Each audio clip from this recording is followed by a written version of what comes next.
Hi, welcome to அtraithingal. இன்றைக்கி நம்ம என்ன பார்க்க போகிறோன்னா கத்திரிக்காய் மாங்காய் உருளைக்கிழங்கு போட்ட காரக்குழம்பு எப்படி பண்ணலான்றது பார்க்கலாம். அதுக்கு நான் என்ன பண்ணியிருக்கேன்னா ஒரு அரை மாங்காய் கட் பண்ணி வச்சுருக்கேன்.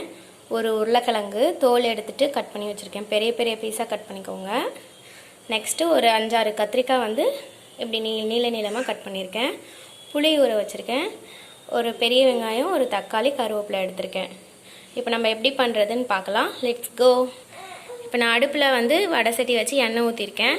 நெக்ஸ்ட்டு இதில் கொஞ்சம் வெந்தயம் போட்டுக்கலாம். அடுத்து கடுகு போட்டுக்கலாம். வெந்தயமும் கடுகும் நல்லா பொரியட்டும். கடுகு பொரிஞ்ச உடனே கருவேப்பிலை போட்டுட்டேன். அடுத்து பெரிய வெங்காயம் போட்டுக்கலாம்.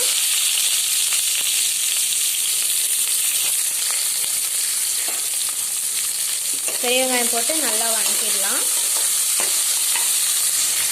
அடுத்து தக்காளி போட்டுக்கலாம். தக்காளியும் போட்டு நல்லா வதக்கிடலாம். இது ரெண்டுமே வந்து நல்லா வதங்கட்டும். அடுத்து இதில் எவ்வளோ தேவையோ அவ்வளோ உப்பு போட்டுடலாம். அடுத்து மஞ்சள் பொடி போட்டுடலாம். எவ்வளோ வேணுமோ அவ்வளோ மஞ்சள் பொடியும் சேர்த்துட்டேன். அடுத்து கத்திரிக்காய் எடுத்து போட்டுட்டேன். கத்திரிக்காய் மட்டும் ஃபஸ்ட்டு போட்டுக்கோங்க. நல்லா வதக்கிடுங்க. இப்போ ஒரு 2 மினிட்ஸ் வதக்கின அப்புறம் உருளைக்கிழங்கையும் போட்டு நல்லா வதக்கிடுங்க. அடுத்து நான் வீட்டில் அரைச்ச சாம்பார் மிளகாத்தூளும் தனியாத்தூளும் போட்டிருக்கேன்.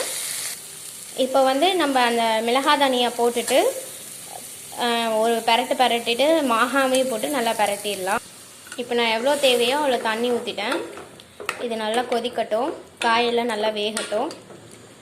நம்ம ஒரு 5-10 நிமிஷம் கழித்து பார்க்கலாம். இப்போ பாருங்கள், நல்லா கொதிச்சிடுச்சு, காயும் பாதி வெந்துருச்சு. இப்போ நம்ம வந்து கரைச்சி வச்சுருக்க புளி தண்ணியை வந்து நம்ம அதில் சேர்த்திடலாம்.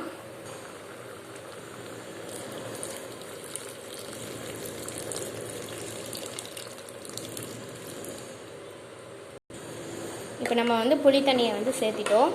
இப்போ இது நல்லா கொதிச்சு சுண்டி வரட்டும். அது வரைக்கும் நம்ம வெயிட் பண்ணலாம்.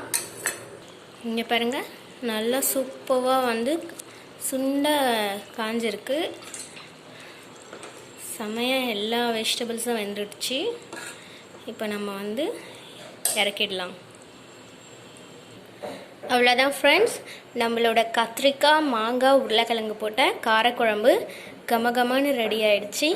கண்டிப்பாக நீங்கள் இந்த டிஷ்ஷை ட்ரை பண்ணி பாருங்கள். இந்த வீடியோ உங்களுக்கு பிடிச்சிருந்ததுன்னா லைக் பண்ணுங்கள், ஷேர் பண்ணுங்கள். மறக்காமல் நம்ம சேனலை சப்ஸ்கிரைப் பண்ணுங்கள்.